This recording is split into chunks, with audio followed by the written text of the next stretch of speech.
podcast of Second Chance Coaching. My name is Dr. Richard Lewis. If you'd be so kind as to leave me a rating and your feedback, I would very much appreciate it, as it will help others like you to optimally discover this podcast wherever you listen to this, and you could add this to your other favorite podcast. As you know, at Second Chance Coaching, we focus on seeing everyday life through the eyes of the returning citizen and highlighting the resiliency of the human spirit. I love to work with you one-on-one, whether you're a returning citizen or coaching clients seeking their second chance, or you're a representative of a business, college, or university seeking to integrate and support returning citizens in your organizational and learning environments. Please feel free to contact me via email at richard@secondchancecoaching.com or via Instagram at @DrRichardLewis. This week will make the 7th straight week, 1, 2, 3, 4, 5, 6, 7 straight week, we are premiering the podcast on Tuesdays. For those of you who have been regular followers of the podcast, you know for the entire first season and the first half of sorts of this season, we would premiere on Mondays. But I tell you, between the end of the spring term and projects converging like the perfect storm, it was difficult to keep to a production schedule that would honor a Monday release date. Having Tuesdays as the release date has made putting out the podcast a lot more efficient. And we certainly hope that you're continuing to enjoy the podcast. And that goes out to our loyal listeners and certainly all our brand new listeners that come on board every week as well. The production schedule, end of the spring term and the beginning of teaching in this summer term last week really reminded me that time goes by without hesitation. And it's really, really irreplaceable. We could do a lot of different things with time. We could adjust what we do. We could maximize and even optimize our time. But we certainly cannot replace it. We got to show up. We must show up and be counted for the time we have, whether it's with work or with school, time with family. Anything we make a priority does require us to show up and be counted. Now, in my teaching capacity, I primarily teach upper division human resources courses.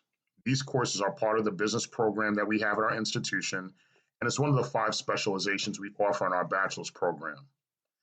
The majority of students in which I teach are working professionals. They're looking either to seek advancement in their current careers or really move into the human resource field altogether.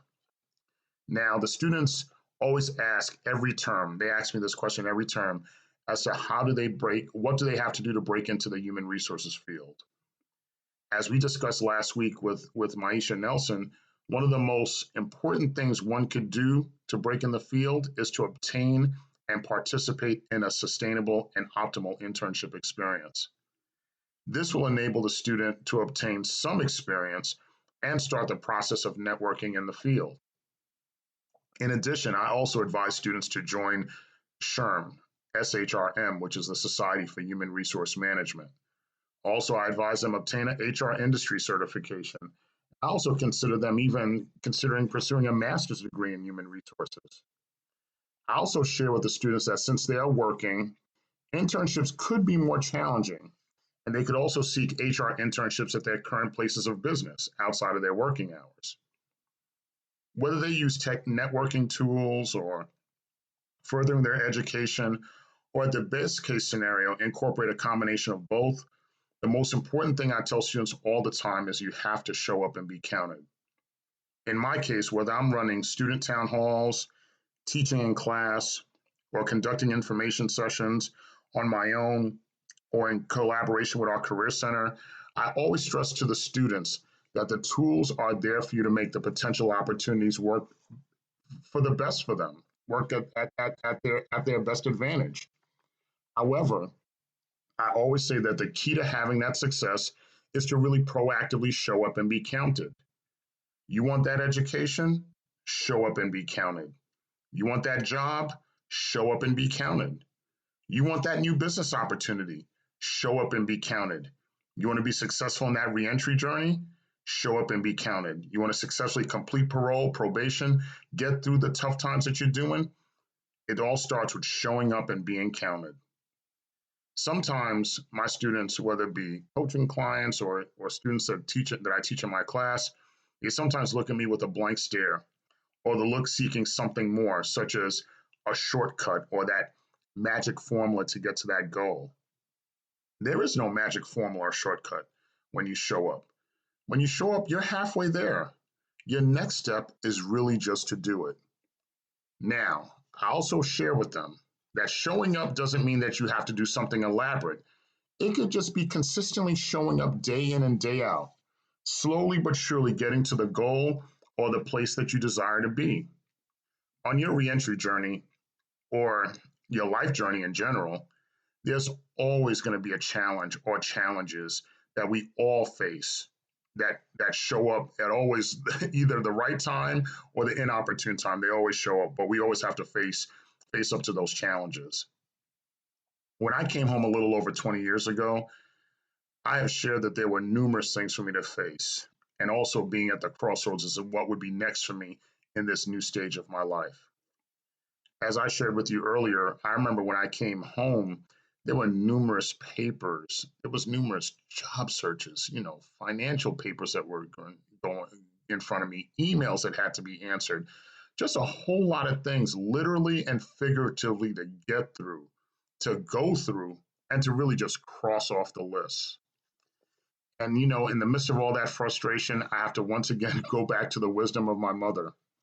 And I remember during that, there was one evening when I was going through it and just kind of looking at all this stuff and trying to see how am I going to handle this and how am I going to handle that. And she quietly brought a plate of dinner, a dinner plate to me. And she just told me to leave all of that for the next day, leave all of that for tomorrow. And I remember looking at my mom and telling her, Mom, just look at what's in front of me and what I have to do. This is so much stuff I have to get through. It's just overwhelming. And her response to my really feeling overwhelmed of saying this is just way too much for me, she just gave me a little smile on her face. And Mom sat next to me and just said, I know. She held my hand and just said, I know, with that level of reassurance. But she said, but the good thing right now is that you're home, you're free. I don't have to go visit you at some remote location at a correctional facility. You're home. You're here with us. We're a family. We're together. And that makes me happy. But right now, just have your dinner and get some rest, because guess what? Tomorrow, all the stuff on the desk will still be there. And after you finish eating dinner, I have a secret to share with you. But finish your dinner and eliminate your hunger and have a clear mind. Because remember, when you have a clear mind, those problems will get taken care of. Wasn't too sure about if that was true what Mom was saying as far as that the problems would go away eventually. But I listened. At least I said I could listen for the night and have dinner. So I put the papers away. I ate dinner, and then when dinner was over, I went upstairs and caught up with Mom. And of course, the first thing I wanted to know was, well, what's the secret? And of course, part of it was a curiosity to see what she would say, but the other part was to say, okay, I want to hear what is this big secret of wisdom that she's going to share with me that I may not particularly like or not particularly think is going to be too great. But despite my doubting Thomas self, Mom still entertained me. She just looked at me and then she shared it. And then she said she really had two secrets for me. So now you got a little more interesting. Now you got really two secrets. So the first secret she shared was the first step to solving the issues and showing up was to just stop and pray. So, if I've told you this in the past, these conversations I've had with my mom, she would always say, all you got to do is pray. So she'd always say, you got to stop and pray. The second secret she shared with me is you can tackle all of those things as long as you make your to-do list, a list of things that you got to do day by day. She goes, make that to-do list the night before.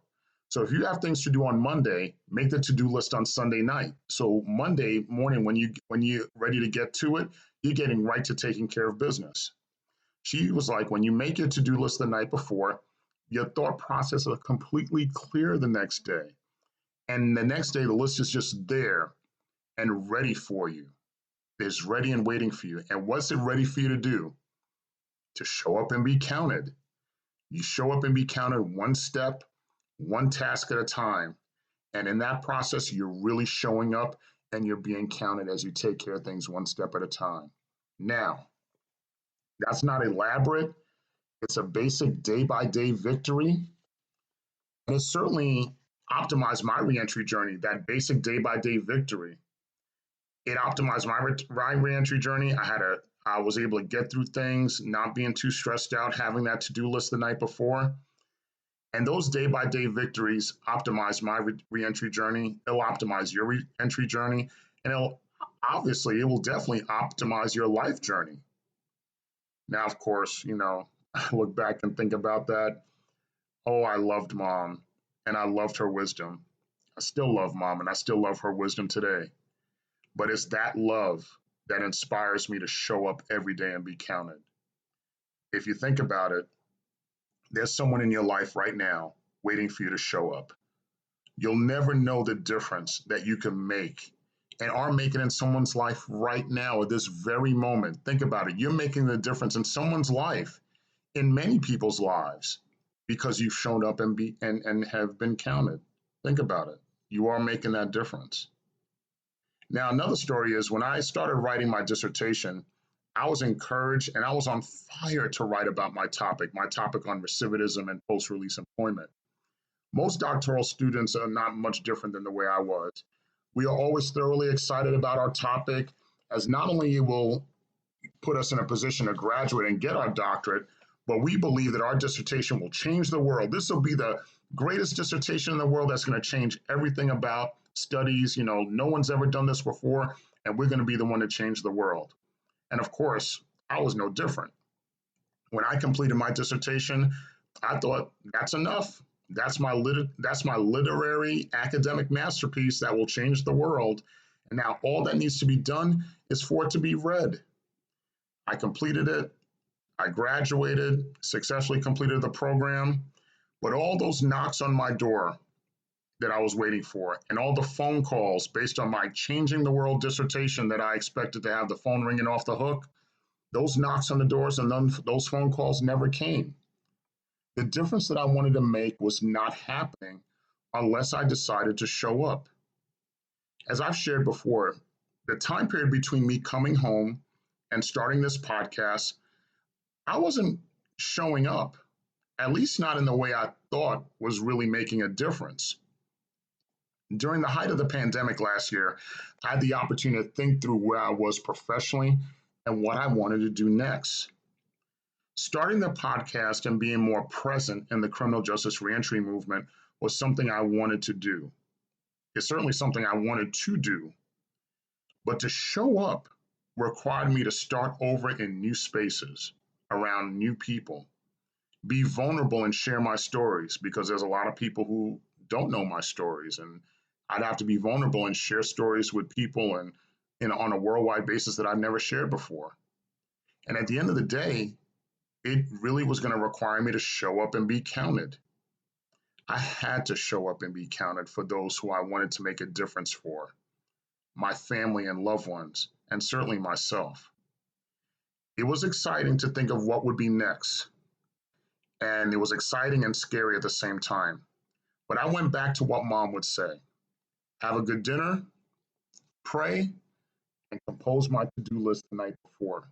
So the next day, you could show up and be counted. Now, I know. You might say that doing the to do list the night before, what difference does it really make? I'm here to tell you, it makes the difference. If I start tackling that day by going through what I'm going to plan to do by the day, the seconds, minutes, and hours just keep going by, and all the planning I'm doing for the day is just getting in the way because I'm doing a lot of planning and not a lot of doing. And all that planning, at the time in which I shouldn't be doing the planning, I should be doing the executing, as far as executing what it is that I want to do. That's getting in the way of reaching my daily goals. It's getting in the way of reaching your daily goals, your short-term goals, your long-term goals. So remember to get that to-do list done the night before. If you got things to do Sunday, have that list done on Saturday. You got things to do on Wednesday, have that to-do list on Tuesday night. Get it done the night before. And the next day, all you're doing is just making progress, crossing off your to-dos, taking it one step at a time. And of course, remember mom, all you got to do is pray. Don't forget to pray. Eat your dinner and then that point, when you're starting off the day, you're starting off the next mission, you're starting off the next goal and objective, at that point, you're ready to show up and be counted. And I'm here to show up and be counted with you, and we'll do that together. So I'd love to work with you one-on-one, whether you're a returning citizen or a coaching client or you're a representative of a business college or university. Please feel free to contact me via email. I'd love to get in contact with you at richard@secondchancecoaching.com, or look me up on Instagram, DM me at the Dr. Richard Lewis. Remember, you've been blessed to see another day, which means you've been blessed with your second chance. So it is up to you to make the best of it. I love you all. Take care. And I look forward to talking to you again next week.